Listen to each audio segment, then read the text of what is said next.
Simple things to know about recognition of foreign divorce sa Pilipinas. Kung may foreign divorce ka at gusto mong i-recognize ito dito sa Pilipinas, here are the basics you need to know. Hindi automatic ang recognition. Kahit valid ang divorce mo abroad, hindi ito agad tanggap dito. Kailangan mo itong ipa-recognize sa Philippine court. Applicable lang kung may foreign spouse.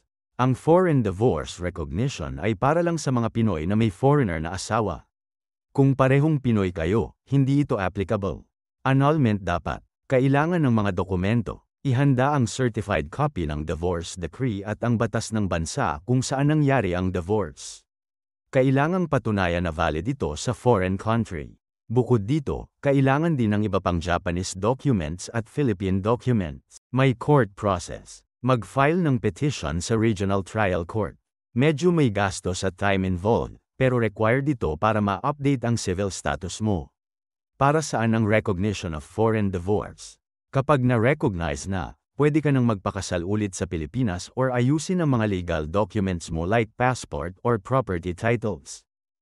Tip lamang, kumonsulta sa Sanish International na expert sa family cases para mas maging smooth ang proseso. Hindi man madali, pero siguradong posible. Ginawa pa naming hulugan ang services namin para mas abot kaya. 18,000 pesos lamang kada buwan sa loob ng 12 months. Ang mura, di ba? Kung may tanong ka, huwag mag-atubiling mag-message sa amin. Nandito kami para tumulong.